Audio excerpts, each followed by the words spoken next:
my friend Dr. Chopra here is someone that my wife believes saved her life.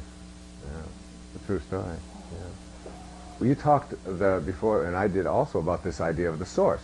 What is the source? You know, I remember being a little boy living out at this foster home in Mount Clemens, and we had this practice in the spring where Mrs. Scarf would take a big bag full of dried tomato seeds.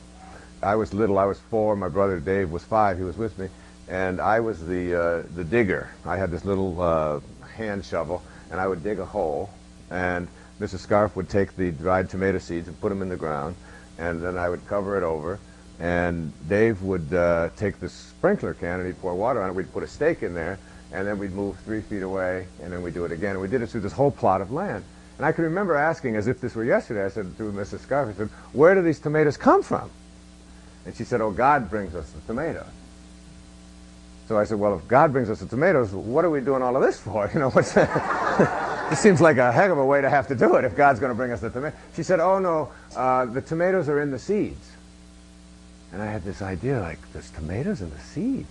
And as a little boy, I was thinking about that, and my brother was in 1st grade, or kindergarten, and he had one of those plastic rulers with a magnifying glass on the end of it, you know, that just double. And I told him, go get your magnifying glass. And we took some of those tomato seeds, and we went out in the back in the chicken coop and cut open the seeds, literally. And I took his magnifying glass, and I'm looking in there for little miniature tomatoes.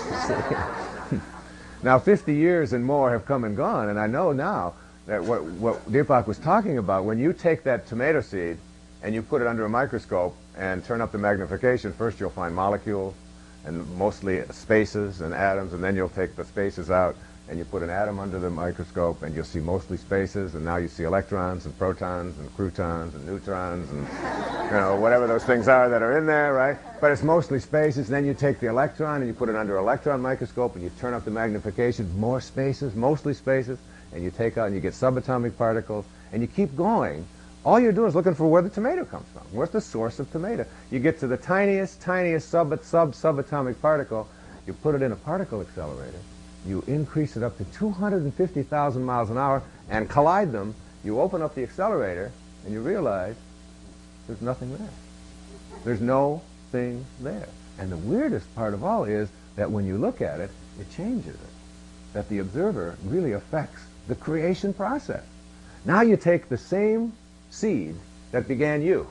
You thought you started at some quantum picnic, right? 9 months before your birth.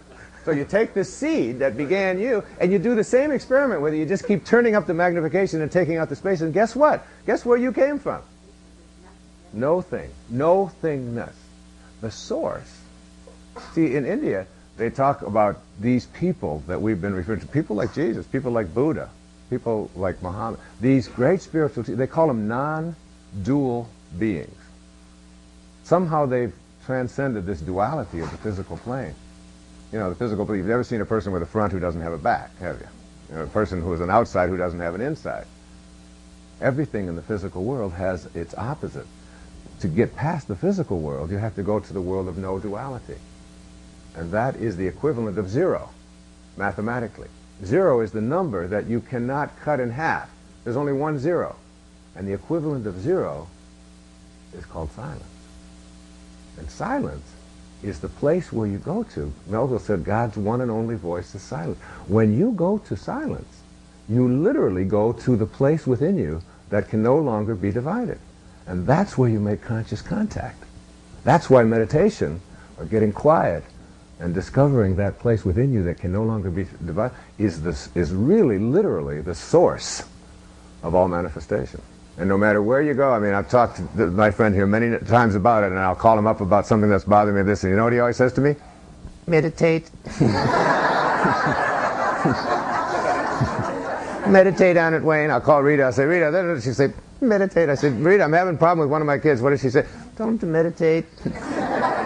Right, Rita? I mean, but the truth of it is, what they're saying is, shatter the illusion of your separateness, which is what meditation does. And make conscious contact. When you go there, then you discover the light that you were talking about, the being of light. And that's why meditation isn't just something that you do to have a peaceful existence.